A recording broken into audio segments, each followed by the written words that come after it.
A critical part of what PowerUP Canada is doing is to lay out a clear set of government policies that are needed for Canada to become a leader in fighting global warming and climate change. And this set of policies is the basis for the questions that we'll be putting to political candidates, so we can inform Canadians on the policies that are being proposed. There are three key elements to the policies that governments need to put in place. The first is simply the overall level of ambition. What are the national emissions targets that Canada should take on, and that Canada should take into the United Nations negotiations that are already underway and that will culminate in Copenhagen at the end of 2009? What is the commitment Canada will make in Copenhagen? Secondly, we need to put a clear price on greenhouse gas pollution across the economy, and a price that's high enough to drive the transformation of our energy system towards the clean technologies that we need to deploy on a massive scale.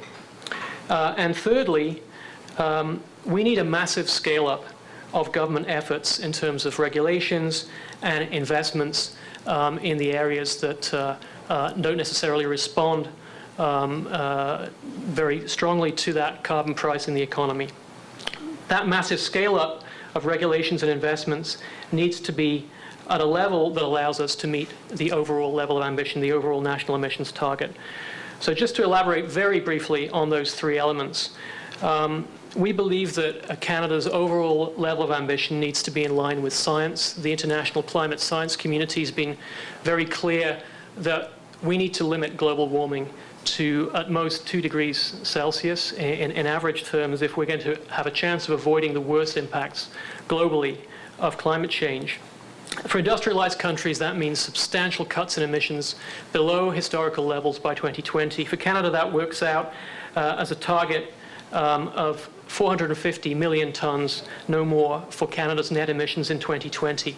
Anything weaker than that, we're essentially saying either we're going to overshoot 2 degrees of global warming, or else some other country is going to have to do more because Canada's not doing its fair share.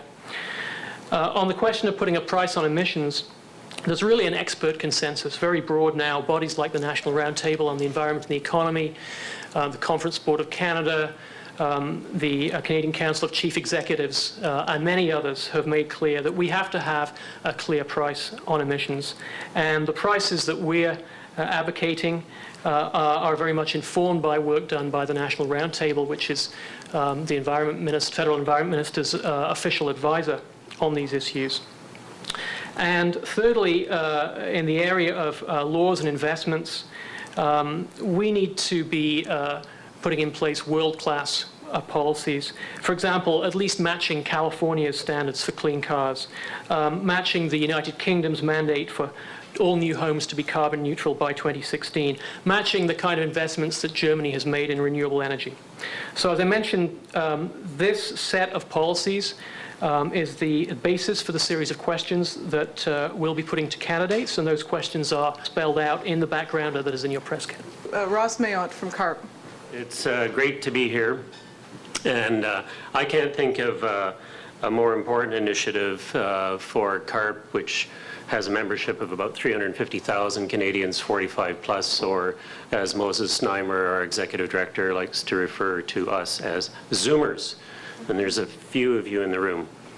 And I know you can all connect with this initiative.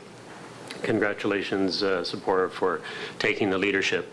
The interesting thing I note is that the slogan for PowerUp Canada is a new vision for Canada. And in fact, CARP's slogan is a new vision of aging for Canada. So we're really linked in many, many ways. And the environment has become, or Zoomer Green as we like to call it, has become an important initiative for the CARP membership right across the country. It's intergenerational. There's a sense that whether you're a grandparent or a parent, you want to connect with a sense of building a future and dealing with the issues that everybody, and everybody certainly in this room knows, are affecting our environment, and we can't sit on our hands. And CARP is all about volunteerism. It's all about community engagement, and it's all about a sense of taking action to support your community, and whether that's a local community sense or a broader national or in fact international sense. So basically our goal is to support this initiative, and it's something that is profoundly affecting us all, and absolutely easy for our membership to connect with and put their shoulders behind, whether they're 85, whether they're 45, whether they're doing it for a concern for themselves or for their children, and we are really delighted to just be part of that. I'd like to introduce you Ken Delaney from the United Steelworkers. Thanks very much. It's really a great privilege to be here and to be part of this initiative that deals with such an important topic and strives to bring such a large, diverse group of people and institutions together to advocate for the kind of change that we need. Whenever I talk about the environment, people ask me why a union that represents working people in the manufacturing sector and in resource extraction would be so involved in something like this. And I'll tell you, I mean, the short answer is that it's in their best interests that we do so. The first example that comes to mind is what's been happening in the forestry sector. Our biggest sector is actually forestry, and in Western Canada now, one of the severe problems that sector has been dealing with is a marauding insect called the pine beetle. And it used to be that cold winters would kill off the pine beetle, and it helped keep the population in check. But a series of mild winters has contributed significantly to the spread of this, and has caused tremendous devastation, not only to the forest, but certainly to the various communities that our members work in, and to their families. So this is an issue that we think is very important. We reject the idea that somehow a clean environment must come at the cost of a strong economy. That doesn't make any sense to me. We believed for a long time that we really have to strive for both. We are also quite excited about the job creation opportunities that would come from a transition to a cleaner economy, or cleaner environment, particularly in renewable energies. I mean, we're big on the idea that if we're going to start generating more energy from solar panels and windmills, that we should be manufacturing those things right here in Ontario, and we should be creating a lot of jobs in the process.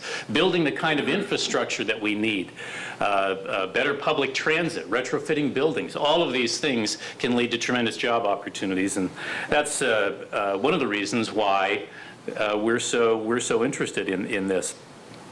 Our organization has been developing a reputation in this area. In the United States, a few years ago, we formed the Blue-Green Alliance with the Sierra Club, with a specific mandate to try to push climate change as high as possible on the political agenda, and combine that with a series of public policy initiatives that would make sure that there was significant job creation as a result of this policy shift. In Canada, we recently entered into a similar type of arrangement with Environmental Defense, and I noticed that Dr. Rick Smith is here, the Executive Director of that organization, and this is an initiative that we're also very excited about. So we're very, very pleased with the PowerUP initiative, and we like the kind of things that it says. We like the fact that they're emphasizing the bold leadership. We think that that's absolutely necessary. We certainly like the fact that it's calling for economic incentives to be attached to a reduction in carbon emissions. We think that that's very important. And we like the emphasis on the need to develop and deploy new technologies.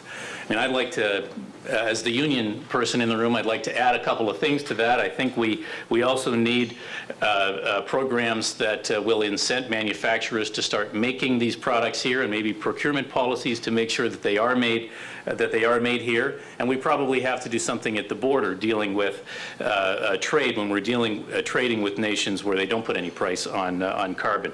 But all of that can be done and should be done. But today, I'm very, very pleased to say that we're a strong supporter of the PowerUP initiative. We very much look forward to working with all the people in this room and the other partners that have signed on a go-forward basis. And thanks for having me.